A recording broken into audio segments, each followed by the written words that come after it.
हाँ, ध्यान दीजिए बच्चों। पिछले टर्म में मैंने आपको कॉम्प्लेक्स सेंटेंस में नाउन क्लास का यूज़ बताया था। उसके कुछ नियम बताए थे मैंने। सबसे पहला सब्जेक्ट टू द वर्ब, फिर object to the verb, object to the preposition और case in apposition to the noun. आज उसका अगला नियम है कॉम्प्लीमेंट टू द वर्ब, पांचवा।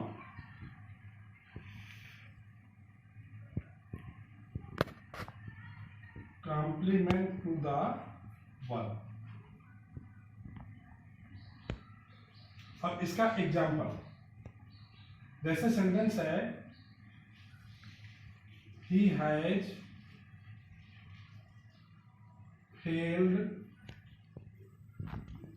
इन द एग्जाम, वो परीक्षा में फेल हो गया है। अगला सेंटेंस है द रीजन इज हिज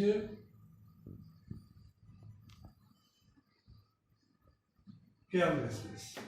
यानी वाक्य है he has failed in the exam, the reason is his carelessness. यानी वो परीक्षा में फेल हो गया है, कारण है इसकी लापरवाही। नियम लगाना है कॉम्प्लीमेंट टू द वर्ब, यानी वर्ब के लिए कॉम्प्लीमेंट सर्च करना है। जब ऐसे वाक्यों को हम बनाएंगे तो देखिए कैसे बनेंगे। उठाएंगे हम the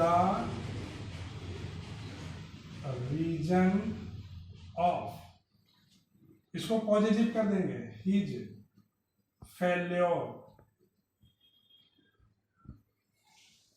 the reason of his failure in the exam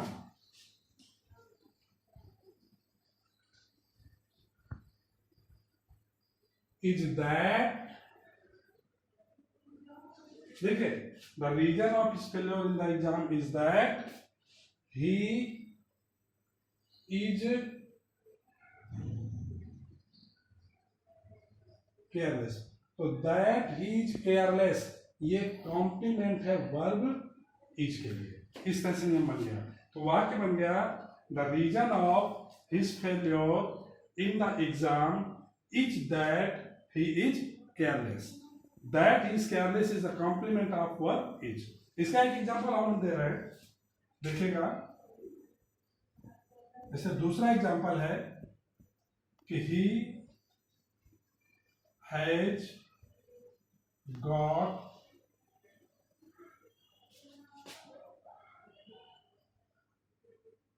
unsuccess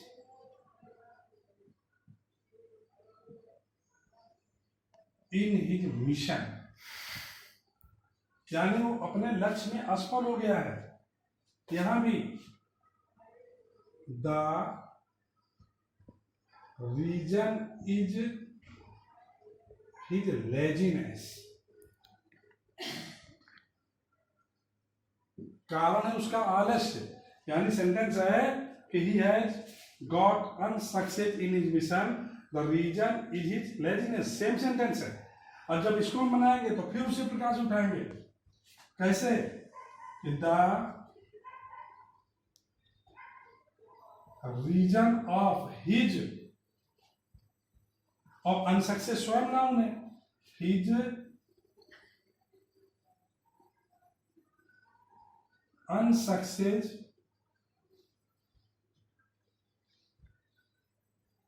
in his mission is that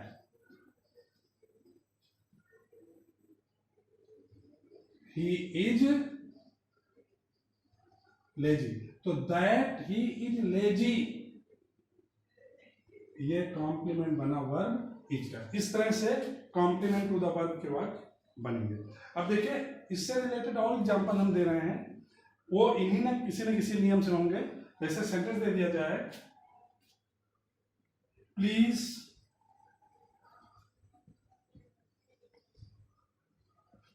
tell me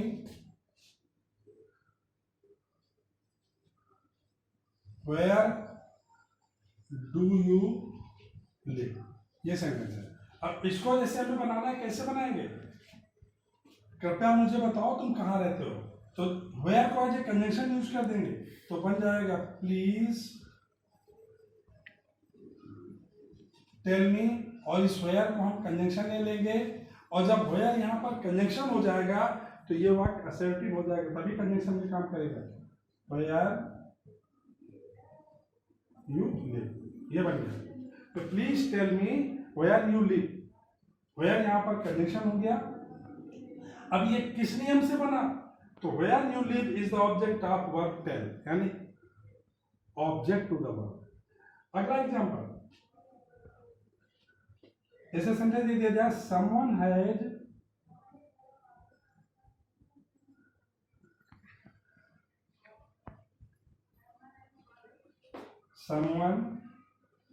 has stolen my book, किसी ने मेरी पुस्तक चुराई है। अगला, आई डोंट नो हिम, किसी ने मेरी पुस्तक चुराई है, मैं उसे नहीं जानता हूं। अब जरा एनालिसिस करिए, किसी ने मेरी पुस्तक चुराई है, आई डोंट नो, मैं उसे नहीं जानता हूं। मैं नहीं जानता हूं उसे, किसे, जिसने मेरी पुस्तक चुराई है। समवन का प्रयोग है, हु लग जाएगा। तो जब हम वाक्य बनाएंगे तो हो जाएगा, आई डोंट नो, समवन के लिए हु हैज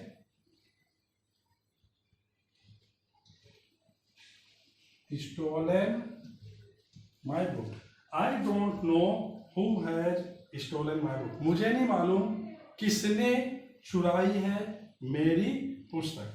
तो who has stolen my book is the object of verb know। अब देखिए अगला सेंटेंस, अगला सेंटेंस है,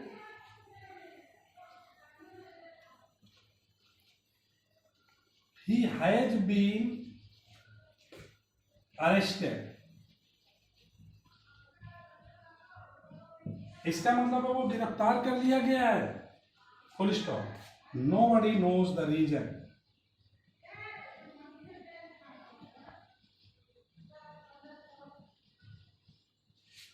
नोबडी नोज द, देखिए यहाँ पर रीजन है, वो गिरफ्तार कर लिया गया है, कारण कोई नहीं जानता है। रीजन दिया और सम रीजन के लिए आपने वाई का प्रयोग सीखा है। तो जब वाक्य बनाएंगे तो सीधे उठाएंगे वहां से, नोबडी नोस। अब रीजन के लिए why he has been arrested, यानी सेंटेंस बना कि nobody knows why he has been arrested. अब देखिए why he has been arrested is the, जहां व्हाई कंजंक्शन का काम कर रहा है, is the object of verb knows. एक एग्जांपल और दे रहा हूं, सेम लगभग इसी प्रकार का, ध्यान देना। जैसे सेंटेंस दे दिया जाए, यू में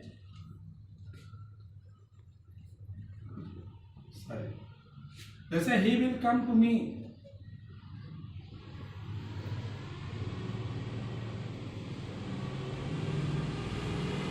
वो मेरे पास आएगा। दूसरा वाक्य है, आई डोंट नो द